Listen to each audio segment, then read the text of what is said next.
Hey everybody, it's Mrs. Calhoun. Today I'm going to talk about our very final project for the graphic design class. What we're going to do is you are going to choose a Bible verse. It needs to be no more than 15 words because you're going to arrange it as a design for sort of an inspirational poster kind of thing. And there's a lot of these right now, which you can find on like Pinterest. And there are things like this. You can see there's they're just like, there's a variety of styles, but they all have this kind of a flourishy look with different fonts. So inspirational quotes with really fun design and different fonts.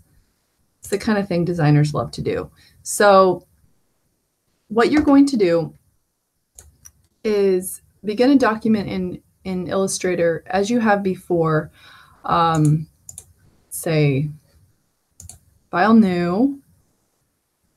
And you want to keep in mind the dimensions that you would like to have for this. So I like kind of vertical dimensions, so I'm just doing this recent one that I did. You could do mobile, say an iPhone 6, say for someone's screen, like phone screen background. So kind of a long and narrow design.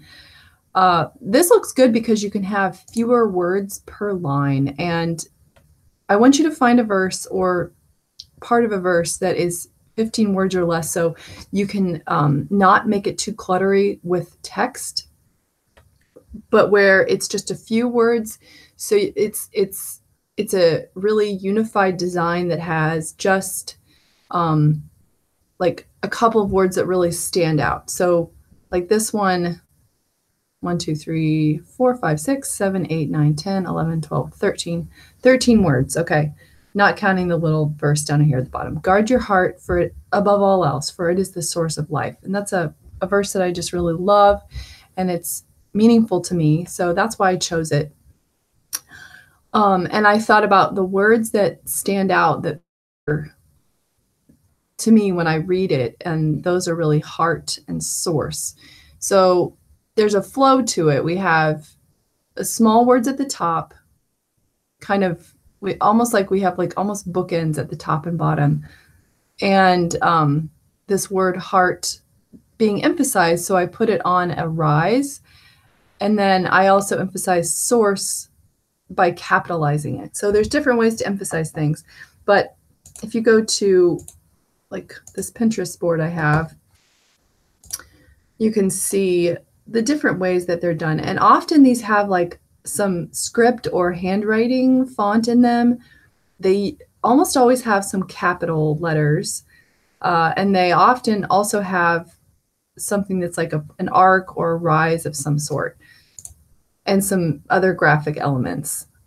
Almost all of these have like just simple lines as elements in places, and some of them have icons. So in yours, the requirement that I'm giving you is you need to have no less than 2 fonts chosen and no more than 3. Because if you get too many, then it becomes just confusing and too much, not really unified. You want to have something unified that still has variety within it. So 2 or 3 fonts. This project is going to be a chance for you to choose fonts from online and download them. And there's a really specific process to that. It's not like downloading an image. I'm going to show you. I highly recommend that you get your fonts from Google Fonts because it's uncluttered and they tend to have a pretty good range.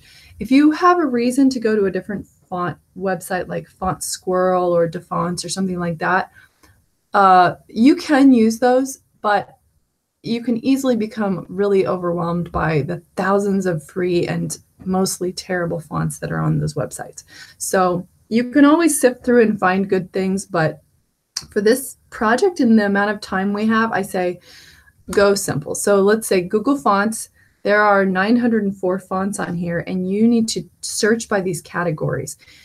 I recommend that you have, you don't do 2 from the same category. I would say, like, if you just search by just handwriting fonts, you're going to get these script looking fonts. They don't all look handwritten, but they all are a little bit irregular or kind of like calligraphy or script.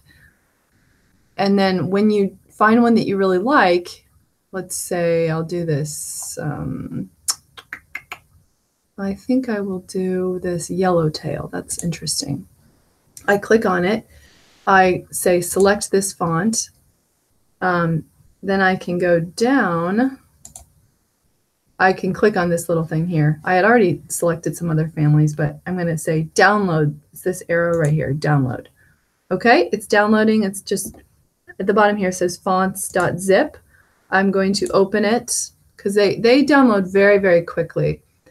It looks like I downloaded all of these, but the one that I had already selected some other ones. Go to Yellow. I'm doing Yellowtail. So click on the one that you wanted. You may like download several at one time. Just make sure you don't lose where they all are. So I had done Yellowtail. Now, I don't click extract right now. I can double click Yellowtail, and it's going to bring up this window that shows me what the font is, and I need to click install. Okay, this is really important. You don't just open the text information. You have to install it, and when you do that, it's automatically going to be listed in your design programs. So install. Then I can go to Illustrator, let's say in my new document here. Okay, hello, Control A. Let's make this large enough that I can see what's going on. And Yellowtail, if I click on this window here under character, should come up. There it is, Yellowtail regular. Okay, cool.